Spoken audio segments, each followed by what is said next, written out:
తర్వాత చంద్రశేఖరరావు గారి మదిలో దీనివల్ల తనకి ఎలాంటి ప్రయోజనం లేదు, ఆర్థిక రాజకీయ ప్రయోజనం లేదు కాబట్టి ప్రాజెక్టుల రీడిజైనింగ్ పేరు మీద ఈ అంకానికి, ఈ అవినీతికి, ఈ ఆలోచనకు తెరలేపిండు. పేరు మార్చిండు, ఊరు మార్చిండు, అంచనాలను మార్చిండు. దాంతో గత ఆనవాళ్లను లేకుండా చేయడం ద్వారా ప్రాణహిత చెవెళ్ల పేరును కాళేశ్వరం ప్రాజెక్టుగా మార్చి, తుమ్మిడిహెట్టి దగ్గర కట్టాల్సిన ప్రాజెక్టును మేడిగడ్డకు, అన్నారంకు, సుందిళ్లకు మార్చి 38,000 కోట్ల రూపాయలు ఉన్న అంచనాను 1,50,000 కోట్లకు దాదాపుగా పెంచడం జరిగింది. తద్వారా రాజకీయ ప్రయోజనం, ఆర్థిక ప్రయోజనం, తనకు తాను ప్రచారం కల్పించుకోవడానికి అవసరమైన అన్ని రకాల తప్పిదాలు చేయడం.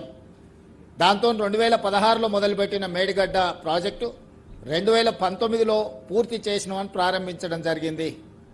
ఆ రోజు పెద్ద ఎత్తున ప్రపంచంలోనే ఒక అద్భుతం, ఈ అద్భుతమైన కట్టడాన్ని ప్రపంచంలో ఎవరు కట్టలేదు అని చెప్పి ప్రచారం కల్పించుకోవడమే కాకుండా ఆనాటి గవర్నర్ నరసింహన్ గారిని మభ్యపెట్టి అబద్ధాలను వారికి చెప్పి వారే ఇక్కడికి వచ్చి ఇది కాళేశ్వరం కాదు, హరీష్ రావు గారి పేరు హరీష్ రావు గారు కాదు, కాళేశ్వరరావు అని ఒక గవర్నర్తోనే ఇక్కడ అబద్ధాలు చెప్పించారు.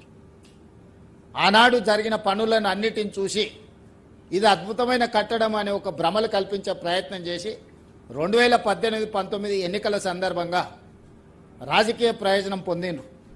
ఆ తర్వాత 2020లోనే ఈ మేడిగడ్డ బ్యారేజ్లో లీక్లు ఉన్నాయి, లేకపోతే నిర్మాణ లోపం ఉందని ఆనాటి ఇంజనీర్లు లేఖలు రాయడం జరిగింది. ఎలాంటి సంస్థకు పట్టించుకోలే, నిర్వహించలేదు. చివరికి 2023 అక్టోబర్, నవంబర్లో పూర్తిగా కుప్పగూలిపోయింది మేడిగడ్డ. ఆ తెల్లారే వెళ్ళి ఇక్కడ ఇంజనీర్ పోలీస్ స్టేషన్లో కంప్లైంట్ కూడా చేయడం జరిగింది. అన్ని దాచిపెట్టి 2023 ఎన్నికల్లో ప్రయోజనం పొందాలనుకున్నప్పుడు ప్రకృతి కేసీఆర్ యొక్క అవినీతిని, అహంకారాన్ని, దుర్మార్గమైన ఆలోచనను ప్రకృతే గుర్తించి పూర్తిగా ఇక్కడ ప్రాజెక్టు దెబ్బతిని దాచిపెట్టిన, మూసిపెట్టిన దాగని నిజాన్ని ప్రకృతే బయటికి తీసుకొచ్చింది. ఆ రోజు నాతో పాటు శ్రీధర్ బాబు గారు, ఇతర మిత్రులు, రాహుల్ గాంధీ గారు ఇక్కడికి పర్యటనకు వచ్చి ఇక్కడ జరిగిన అంశాలను ప్రపంచానికి చెప్పడం జరిగింది. ఆ ప్రభుత్వం అధికారంలో ఉన్నప్పుడే ప్రాజెక్టులో సమస్యలు రాగానే ఎన్డీఎస్ఏ పర్యటించి 2023 నవంబర్ 1 తారీఖు నాడు ప్రాథమిక నివేదిక ఇచ్చింది. డిజైన్లలో లోపం ఉంది, నిర్మాణంలో లోపం ఉంది, నాణ్యతలో లోపం ఉంది, నిర్వహణలో కూడా లోపం ఉంది. కాబట్టి దీన్ని పూర్తి స్థాయిలో సాంకేతికంగా విశ్లేషించిన తర్వాతనే ముందుకు వెళ్తాం. ఈ ప్రాజెక్టుల మీదలో నీళ్లు నింపడం కూడా ప్రమాదకరము అని చెప్పి ఎన్డీఎస్ఏ మొట్టమొదటి నివేదిక చంద్రశేఖరరావు గారు ముఖ్యమంత్రిగా ఉన్నప్పుడే ఇచ్చిండ్రు. అప్పుడు కూడా ఎదురుదాడి చేసిండ్రు తప్ప తక్షణమే చర్యలు తీసుకోవడానికి ప్రయత్నం చేయలే.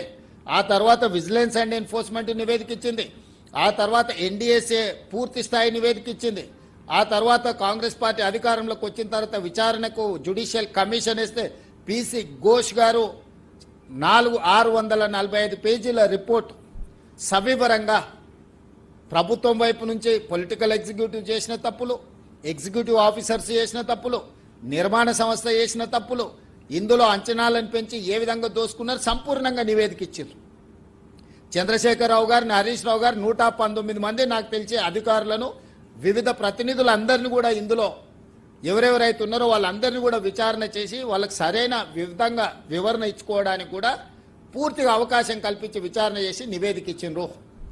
ఆ నివేదిక మీద అసెంబ్లీలో చర్చ చేసి మేము కేంద్ర ప్రభుత్వానికి దీంట్లో multi agencies, multi states issues ఉన్నాయి, ఫైనాన్షియల్ ఇన్స్టిట్యూషన్స్ ఇన్వాల్వ్మెంట్ ఉన్నది, ఒక రాష్ట్ర ప్రభుత్వం పరిధిలో ఉండే విచారణ సంస్థలు విచారణ చేస్తే సంపూర్ణమైన విచారణ జరగదు అని చెప్పి శాసనసభలో సుదీర్ఘమైన చర్చ చేసి ప్రతిపక్షాలందరికీ అవకాశం ఇచ్చి అందరితో చర్చించిన తర్వాతనే రాష్ట్ర ప్రభుత్వం సిబిఐ విచారణకు సంపూర్ణంగా విచారణ చేయండి, ఇందులో బాధ్యులందరినీ శిక్షించండి అని పంపించడం జరిగింది.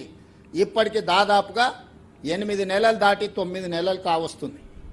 కేంద్ర ప్రభుత్వం సిబిఐ విచారణను ఇంతవరకు ఆదేశించలేదు.